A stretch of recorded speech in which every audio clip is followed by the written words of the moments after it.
As twilight enveloped Riverbend in rich shades of blue and purple, the flickering neon sign of Tom's Pit Stop sprang to life, casting its vibrant green and blue glow across the cracked pavement. The gas station had long been a comforting sight for weary travelers and locals alike, standing as a beacon of warmth and respite along Route 45. Despite its age, peeling paint and faded promotional posters hinted at better days, it still promised a sense of community. Inside the convenience store, 2 employees managed the night shift. Sarah Thompson, a spirited 24-year-old with an infectious smile and a boundless energy, was busy organizing the snack aisle, humming softly to herself as she worked. Her cheerful demeanor was a stark contrast to that of her colleague, Frank Adams. At 50, Frank was a grizzled veteran of the gas station, his face etched with lines of disappointment and weariness. He stood behind the counter, scowling at the mess left by the last customers. "Look at this place," Frank grumbled, shoving a candy wrapper into the trash bin with exaggerated force. "These kids today have no respect for anything." Sarah glanced up, suppressing a smile. "It's just a little mess, Frank. We can clean it up together," she suggested, trying to infuse some light into his gloom. "Cleaning up after them is all we ever do," he muttered, crossing his arms defensively. "They come in, take what they want, and leave chaos behind. It's infuriating." "Maybe they're just tired from traveling," Sarah replied gently, her heart aching for the struggles of the customers. "We've all been there." "Sure, but that doesn't mean they get a free pass to treat our place like a dump," he retorted, his voice dripping with cynicism. The door chimed, interrupting their conversation. A young mother rushed in, cradling a fussy infant against her shoulder. Her hair was a tangled mess, and dark circles under her eyes hinted at sleepless nights. "Excuse me, do you have a bathroom?" she asked, urgency lacing her voice. Before Frank could launch into his usual routine of customers only, Sarah stepped forward. "Absolutely. It's right back there. Take your time, I just cleaned it," she said, her tone warm and inviting. The mother's relief was palpable. "Thank you so much. We've been driving for hours, and I didn't want to stop at a rest area." As the woman hurried toward the restroom, Frank scoffed. "Bet she won't buy anything. Just using us as a bathroom." "Maybe she will," Sarah countered, her heart aching for the woman's plight. "It's not a big deal to help someone in need." Frank rolled his eyes. "You're too trusting, Sarah. The world will eat you alive if you keep that up."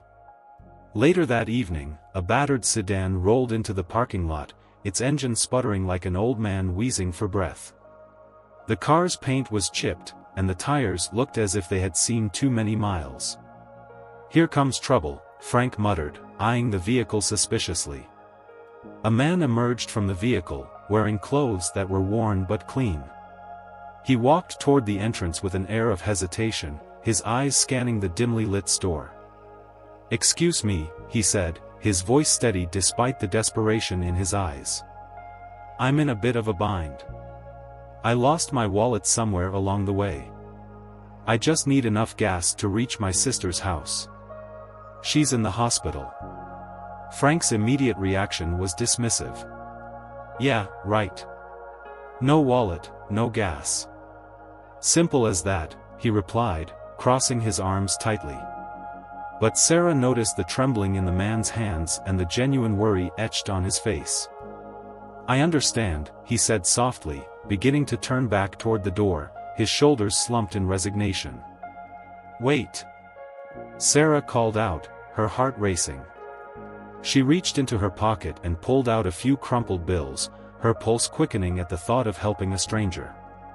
"How much do you need?" "Don't you dare!" Frank shouted, his voice rising in anger. But Sarah was already moving toward the man. "It's not much," she said, holding out $30. "But it should help get you there." The man stared at the money, disbelief washing over his features, then gratitude. "I can't accept this," he said hesitantly, his voice thick with emotion. Please, Sarah insisted, her eyes pleading. I know what it's like to worry about a loved one. Just promise you'll pay it forward someday. Frank exploded, his voice echoing through the store. You're just asking to get scammed. People like him are just waiting to take advantage of fools like you. The man nodded slowly, accepting the money with trembling hands. Thank you. I promise to help someone else when I can. He turned to leave, and Sarah watched him go, feeling a mix of hope and trepidation. Frank's anger boiled over. You've just thrown away $30. He's probably laughing all the way to the next station. Maybe he is, Sarah replied calmly, her heart heavy. But what if he really does need it? What if that money makes a difference?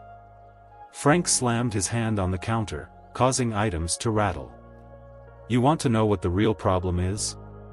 You remind me too much of my younger self, so naive and trusting. I've seen it all over my years here, and I'm telling you, it's not worth the risk. Just then, the door swung open again, and in walked a man in a sharp suit. He radiated both authority and kindness. Good evening, he said, and both Sarah and Frank instinctively straightened up. Mr. Simmons? Frank stammered, recognizing the owner of the gas station chain. What brings you here? Mr. Simmons stepped closer, his eyes scanning the store. I've been conducting surprise visits to all my stations. Not for the sales figures, but to see how employees treat customers. He paused, turning to Sarah. I've been watching how you handled that last customer. You showed genuine kindness without expecting anything in return. That's rare and commendable. Frank's face paled as realization dawned on him. I can explain, he blurted, but Mr. Simmons raised a hand to silence him. I've seen your behavior, Frank. You've turned people away when they needed help. We can't run a business based on distrust. Mr. Simmons proceeded to pull out his phone, displaying footage from earlier that evening. I've been observing the atmosphere here, and it's clear we need to make some changes. Sarah, I'd like to offer you a position as assistant manager. You're the kind of person we need leading this station. Sarah's heart raced as she accepted the offer, a wave of disbelief washing over her. Meanwhile, Frank stood frozen, his world crumbling before his eyes. Frank, Mr. Simmons continued, you have a choice. You can resign with a severance package, or you can undergo training to learn how to treat customers with respect and compassion under Sarah's guidance. The next morning brought a sense of anticipation. Sarah arrived early, her promotion tucked safely in her pocket. The gas station was undergoing renovations, with a fresh coat of paint brightening the once dull exterior. As the day wore on, Sarah watched Frank struggle with his new role. He was trying, but his cynicism often seeped through. Customers came and went, and Sarah worked hard to create a welcoming atmosphere. Weeks passed, and the station transformed. A new seating area was created, complete with local artwork and a community board filled with helpful resources. Frank began to change, albeit slowly, as he watched Sarah engage warmly with customers. One evening, a woman entered the store looking distressed. My car broke down, and I can't afford repairs, she said, tears brimming in her eyes. Sarah stepped forward immediately, offering her reassurance. Let's see what we can do to help, Sarah said, glancing at Frank, who was visibly torn. This was a moment of truth for him. Taking a deep breath, Frank stepped up. I used to work as a mechanic, he said, surprising himself. Let me take a look. As he examined the car outside, Sarah felt a surge of pride. Frank was beginning to embrace the change. The woman left with a full tank and a promise that they would help her find affordable repairs. Months later, the gas station had become a hub of kindness, serving both locals and travelers.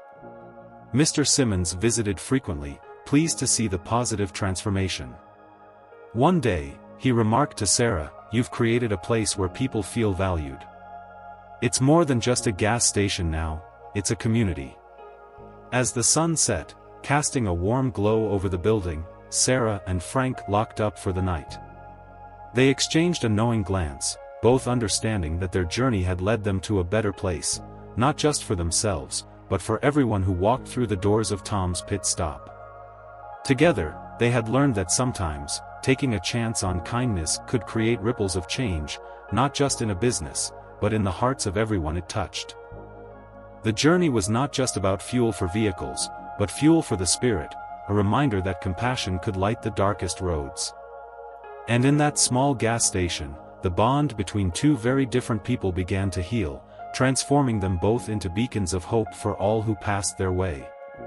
Tom's Pit Stop was no longer just a place to refuel, it had become a sanctuary of warmth, understanding, and second chances.